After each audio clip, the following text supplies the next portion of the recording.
1. Sebelum pembuahan. Sebelum mencapai pembuahan, dua unsur penting yang harus ada adalah sel telur dan sperma. Sel telur diproduksi oleh indung telur seorang wanita. Setiap bulan biasanya wanita akan melepaskan satu sel telur yang sudah matang dari salah satu ovarium. Proses ini disebut ovulasi. Sel telur ini rata-rata dapat bertahan hidup sampai 24 jam semenjak dilepaskan. Sehingga pada waktu ini, sel sperma harus membuahi sel telur agar terjadi kehamilan. Jika tidak ada sperma yang membuahi sel telur, maka sel telur akan hancur dan terjadilah menstruasi.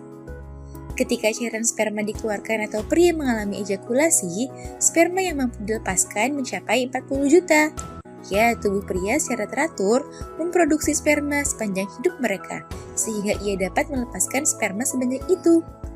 Namun, walaupun pria mampu melepaskan sebanyak 40 juta sperma setiap ejakulasi, hanya satu sperma yang mampu mencapai sel telur.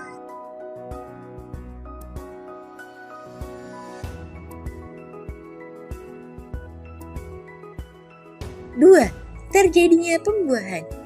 Saat berhubungan, pria akan mencapai orgasme dan menghasilkan ejakulasi. Ejakulasi yang dihasilkan ini akan mendorong sperma ke dalam vagina menuju leher rahim. Setelah sperma masuk ke dalam tubuh wanita, perjalanan sperma mencari sel telur untuk dibuahi baru akan dimulai. Ini merupakan perjalanan panjang bagi sperma dan tidak mudah untuk dilewati. Terdapat berbagai tantangan untuk mencapai keberhasilan membuahi sel telur. Tantangan pertama yaitu lingkungan asam pada vagina yang membuat sperma tidak mampu hidup lama di vagina dan akhirnya mati.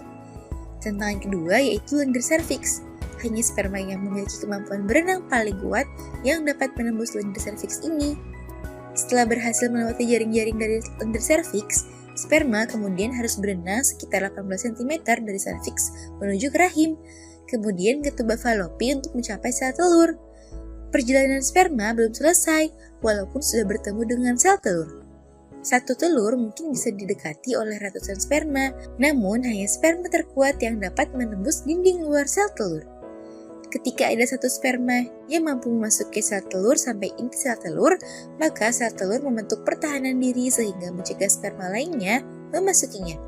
Dan akhirnya terjadilah pembuahan atau konsepsi.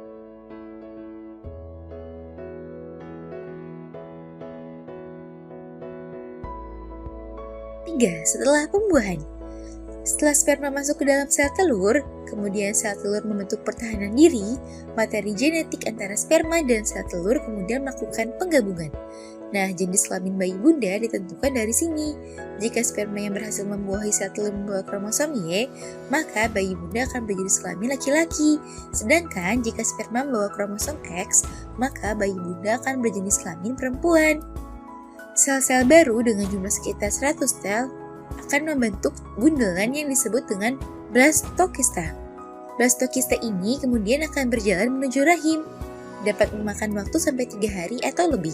Setelah itu, blastokista akan menempel pada dinding rahim yang kemudian akan berkembang menjadi embrio dan plasenta. Ini membutuhkan waktu sampai beberapa minggu sampai bunda menyadari bahwa bunda sedang hamil dan tes kehamilan menunjukkan hal yang sama. Selanjutnya, janin akan berkembang dan terus berkembang. Buat bunda yang penasaran bagaimana proses lengkap perkembangan janin, bisa simak video dunia bunda sebelumnya ya bun. Nah itu dia bun, proses bagaimana kehamilan bisa terjadi. Semoga informasi ini bermanfaat ya bun, sekian.